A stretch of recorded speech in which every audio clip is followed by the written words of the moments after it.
Hello, I'm Brendan, this is Daisy Bell, and welcome back to Bullet Wanderer. Recently I've gotten a few comments on the channel asking what I use to make my videos, so today we're just going to go over the bits and bobs that I've used over the years to make videos, and it's just a sort of guide to how to motovlog on a Royal Enfield Bullet 500. Without further ado, let's get into it. The first thing you're going to need to motovlog is a motorcycle of your own, so go out there, watch this review of the Royal Enfield Bullet 500 and see if that's your taste. Or whatever, it doesn't matter, but just have a motorbike, get used to it, and then maybe do some motovlogs. Now, as you can see, there's a plethora of various bits and bobs I've used over years to record, including the camera that you're hearing me speak from. But all you really need to get started is the good old-fashioned action camera. Now, whether that's a GoPro or a DJI Osmo or whatever, doesn't matter, just something that's reasonable video quality and records video. Now, GoPros, they're good, but they're quite expensive and sometimes they can be a bit finicky, but I used two over the years, a GoPro Hero 10 and a GoPro Hero 8. I think this is a GoPro Hero 10. At the end of the day, anything after Hero 8, including Hero 8, it'll be good. You know, you don't need to get all the equipment to get started, just get a camera. You don't want to put in all the money and then realize you're not enjoying the hobby. So, I got started with a GoPro Hero 8, this is a Hero 10. Now, a lot of people, they'll put the GoPro on their helmet and they'll drive off for like 2 hours and record the whole thing, and if that's what you're into, well and good. But to me, I think a good 10 or 20 minute long video is what you want. Now, you can record all the time and then just edit later on, but file sizes and footage get massive. So what I like to do is use a GoPro's quick capture, which this GoPro is off, but I hit the button. It comes on and it starts recording immediately. Look, there you are. This is me recording this. Quick capture. It's very handy, especially if you just want to record bits of the ride and not the whole thing. This is what I always use when I'm touring and in Ireland. Honestly, I just use this all the time rather than turning on the camera, hitting record and leaving the battery idle while it's on. The slight disadvantage to quick capture is that there's about a 5 or 6 second delay from when you hit record to when it actually starts recording. So, you know, you do what suits you best, but for me, quick capture is great. Go off on a ride, see a crest of a hill coming up, I know this is going to be good, hit record, and then, you know, voila, Les Vosges Mountains in France or somewhere. And then also with quick capture, you just hit record again, and it switches itself off. Particularly handy with the GoPro Hero 8 is that the record button is slightly outdented, embossed.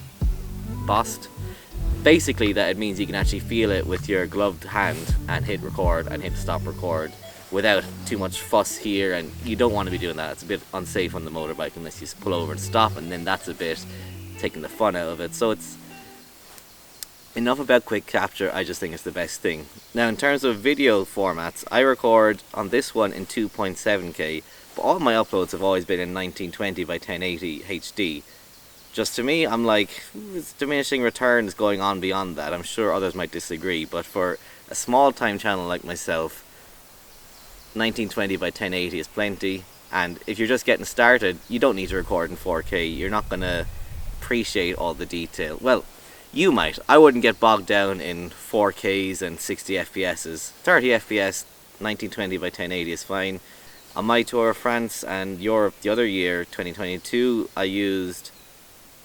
We're getting onto a different thing here. We're getting onto SD cards, but we're going to do it anyways because this is unformatted. I used 4 SD cards, I think. 2 128GB ones and one 512 one. And the 128GB ones, they each recorded 4 hours of footage at the 1920 1080, 60 FPS I think. And then the 512GB one, that had like upwards of 16 hours anyways. And I ended up using most of it. And obviously most of that footage ended up on the cutting room floor because there's only 20 episodes of that show. Whereas if I put up everything, it would be way too long and I don't think anyone would be interested in watching it. But that's getting into video editing, which I'm not sure if we'll talk about that today. We might later. Bottom line, GoPro, perfectly fine, DJI Osmo or what have you. Now, the other thing with GoPro is for audio. The GoPro audio, the raw audio, isn't great unless you like engine sound. And if that's what your channel is going to be about, perfectly fine. But I would still recommend getting the media mod. And what the media mod is, it's a kind of sleeve that goes over the GoPro. This one, it has it on it right now. Maybe if I take it off, that'll be easier to understand. A GoPro on its own doesn't have great audio capability. It doesn't even have a microphone jack in, so you need to buy the media mod separate, which is a bit of a con in my opinion, because you're already paying about 400-500 euros for this, plus about 80 to 100 for this. And even at that, for any microphone, most microphones that I've used with it, you need to get this adapter, which is only like €2. But I just think, why, well, they're just doing a bit of money grubbing, as I call it. They should have just included a little flap on the default thing to put a microphone into, but they say it would compromise the waterproof ability, which this does. I've ridden with it in the rain, it's been fine, but I suppose it's a jack of all trades, master of none sort of thing, right? You know, it wants to be capable of water sports and so on, and that's fine. But me and Daisy, the most water sports we do is in the rain, and this works fine. It's not compromises waterproofness yet. Maybe the warranty, I don't know. But even if you're recording engine sound, it could be good to get one of these if you have the little extra money, because it comes with an internal forward and backwards microphone that has a windsock over it, or this isn't a dead cat, I think it's called a muffler. The dead cat is this sort of fluffy thing, but that will make your engine sound a lot cleaner and you won't hear as much wind. So I would recommend that down the line. Getting started, nah, you're fine. But what if you want to record voice audio from the get-go and you don't want to fork out money for the media mod? There's ways of doing that, of course. This is just a convenience, if anything. How I first started on the channel was I was using my phone, and I would plug in an old laptop microphone or something like what you see here, into the phone, and just wired that into my helmet, put a bit of cable ties and tied it there, and then I would start recording on the GoPro. I'd do a clap and I'd sync up the audio in the video software, and you'd be away, so you'd have good, decent audio quality in the helmet, so you don't have to fork out all this money to get started. You can use most of what you already have. The only thing you really need is the action cam to get started. Although, if you're intrepid, you could get away with just using your phone and, I don't know, duct taping it to your chest or something like that. It's your risk to take, but I would say just get an action camera to get started. But moving on from the phone, the next thing you might want to get would be something like this, because I got kind of tired of using my phone as a recording device because it was draining the battery, so I got a dedicated recorder next. And I used this thing for a while before getting the media mod. Basically, it's just a recorder. Microphone in, hit record. I would tend to just hit record on it and sync up the audio afterwards. You know, I'd still do my quick capture thing, but I wouldn't bother stopping this recording after each quick capture. So I would put that in my pocket here, put it in the helmet, and the audio was pretty decently clean. But after I got the media mod, it kind of became a bit redundant, except for off the bike stuff like this. In my 25,000 mile review, I used it in combination with the camera you're listening from now. And I would just put this in my pocket, put this here, record the audio, because as you might have seen in a lot of my older videos, anytime I'm recording from either my phone or this camera, the wind noise is terrible and you can barely hear me most of the time. So something like this does make a good difference. Speaking of that wind noise, let me get the action cam going again and we'll have a look at you right now. What you're watching this video from is this Canon camera. You probably have something like this laying around the house. If not, it costs about 400, but again, you could just use your phone. But this is just me after a couple of years, you know, you assemble equipment along the way, you don't buy it all at once. What this has on here is a Rode Go microphone windsock thing. It just stops wind noise, you know. It's relatively calm today, but we'll see how the audio hooks up later. Something like this is cheap. I think it was €50, relatively cheap. It just plugs in. It doesn't need external power. For someone like me that just likes to shoot and go and fire and forget, this kind of thing is perfect. It just plugs into the camera and you're away with the fairies. And this kind of camera does get nicer shots. They're expensive enough, these kind of things. You will get away with your iPhone and stuff. You don't have to get one of these or even get the tripod. Speaking of the tripod, oh, also you can turn off the audio on the beeping on the GoPro. I have it on max on this so that I can hear it when I'm out riding. You know, just lift up the helmet a little, hear the beeps going so I know it's recording without having to look in the mirror and check what's going on. Although I sometimes still do that out of habit. But speaking of tripods, you don't need a big dedicated tripod like that. I picked up this from like we call them deals. I think they used to be called €2 shops, Pound Stretcher. Basically one of those shops that sells cheap knickknacks and that kind of thing. This is some influencery selfie stick thing, but it costs like a $5 I think, and it's well, you can put your phone in it by default. It has that set up, so I've been using this a couple of times. You can do your vlogs like this, and then also you can click this and it becomes a little bit of a tripod, and you can set that there and record a video. We'll get to that later, but you don't need these things. They're just things that make it easier. But if you're getting started with a tripod, you could get something cheap like that before you move on to a more substantial platform like the one that you're on now. It's not just set up for phones. You can actually unscrew this, and then you get one of these universal camera mounts on it. So you can screw the camera that you're on onto it and then motovlog like this. But you might want a stronger arm after holding up a DSLR type camera after a while, because that thing gets heavy. One other thing before we move on from the tripod is it can be very handy to get lovely shots of your bike in the scenery, which I think always looks great. And if we had a camera crew, we always would be doing that sort of thing, but unfortunately we are fallible humans that are just usually one person on a bike. If you have a pillion like Monica, like on Freddie Dobbs' channel, well then, you know, you're good to get the nice shots of you riding in and out of cafes and things like that. But you're probably on your own. Get a tripod if you want to get those kind of shots. I think they can look really good. And if you're extra brave, you'd take it on tour if you had the space, and you would get some lovely shots going through some great scenery. Fergia over on Unordinary World has some great videos where he puts the tripod down and gets some great scenery of his GS going through these southern European settings, and it just looks fantastic. But I'm not as brave as he is to leave my tripod out there in the public and hope that I have a camera to come back to. But if you are, or if you have the money to spare, I would go ahead and do that. But moving on, what will we talk about next? Mounting the GoPro to your helmet. In terms of where you can mount the camera, there's many different setups, and each of them have their own merit. There's the chest rig, which is a sort of strap that goes around here, and you just mount the camera to that, and that'll just give you a nice view of the handlebars and whatever's directly forward. There's many different helmet mounts. Some of them will be on the side here, some of them on the top. I think those look a bit goofy, to be honest with you. Uncle Longbeard over on his channel shows a tutorial where he puts a strap mount on his wrist, and those get some really interesting shots where you can kind of do this with the camera and point it any way you like. But in my opinion, the best mount is simple, humble chin mount. Just the best angle for it. Now, if you're like me, you don't like to work destructively. So with my first helmet, by that I mean I don't want to make a permanent change to my helmet, I like to change it. With my first helmet, which was a white HGC i70, I didn't want to stick one of those, well, these things onto it. So I bought one of these. I think it cost €15 on Amazon or some website like that. It just straps onto the GoPro like this, and you strap it on. It's not a permanent addition, it's temporary, but it works perfectly well. I used it all across my first summer touring on the Bullet, and it didn't fail me once. I don't really use the other helmet as much, because I use this helmet now, and that I think looked a bit janky on this, so I just stuck one of the permanent ones to it. It's subtle enough that you wouldn't notice it too bad in normal everyday riding, but it's always ready to take on a GoPro.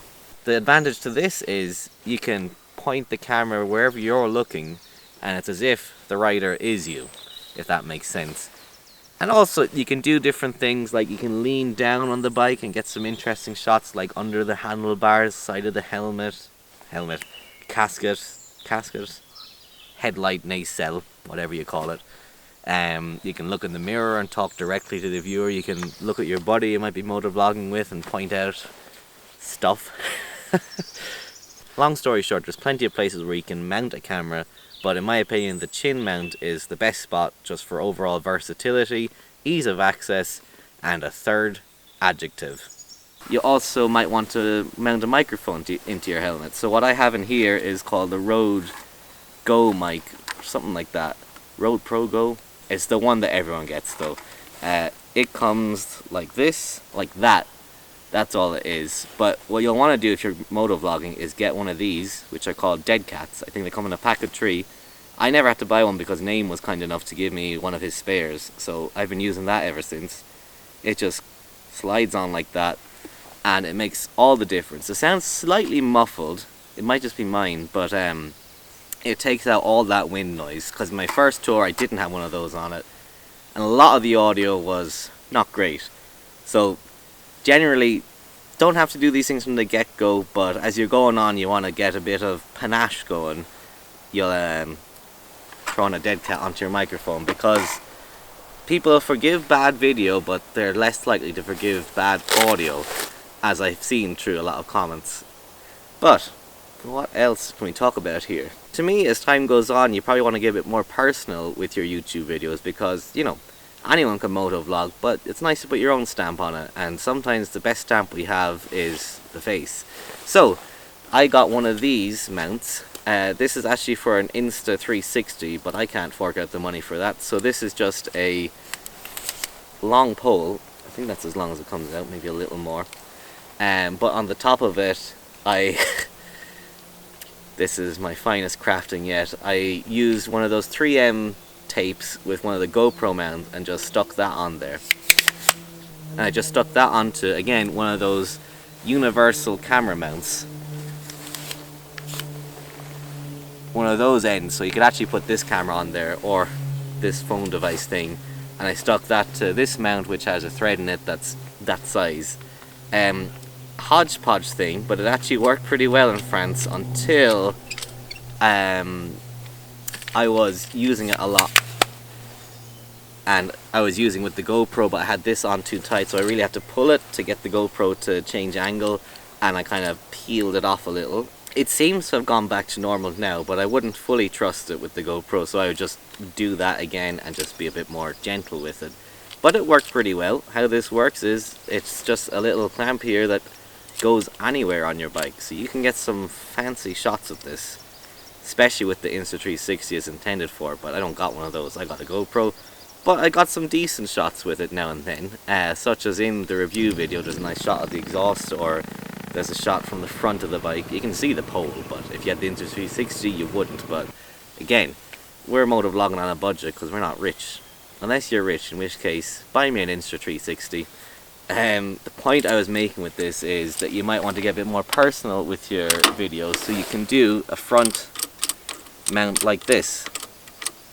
I think Saddlebags himself calls it the pram cam, but if you've got the Insta360 meter stick like this, by default it's going to be at eye level, so you're not getting that full-on pram cam effect. But also the other thing about this is, and now there's one of you that's going to give out to me about safety about this, but do this at your own risk. In France there's these long straight roads, and in the US too, but there's nothing around, but there's beautiful scenery around. So what I started to do was I would unscrew this with my clutch hand while I was driving. Well, first I'd get it out tall like this while I was driving, unscrew it, and then with one hand. Now Itchy Boots does this, and y'all love her, so go comment on her and tell her she's not being safe. Anyways, I would pull it out like this, twist the GoPro down, and get some nice shots like this. But I would only do it when it was safe to do so, which, when are we actually ever truly safe? I don't know. But in these cases it was long straight roads where I knew there was nothing coming the other way, and I was also prepared if something was to happen. I would just chuck it and, you know, deal with whatever was going to happen. Nothing ever did, but that's what I did. I don't recommend it necessarily, it's just an idea. If I had the money, I probably wouldn't do that. I would probably get a lovely drone and have that follow along me, but that's beyond the scope of my budget. So I think we've covered everything I do at motovlogging here. Editing, not exciting to look at, but I could do a video on that. But basically I use DaVinci Resolve. It's free and it exports damn fine videos in about the length of time the video is. I couldn't recommend it more. Now if you want to do things like the animations that I do, that's a whole other story, because those are, you know, I do those animations, so they're not exactly easy to say, oh, just use this software or do this or that. You know, just, I don't know, pick up a pencil and draw and go from there. Maybe one day I'll show you how I do those things. I suppose the other end of things would be motovlogging on tour, and I suppose the main things I would say about that is I carry 3 batteries for this.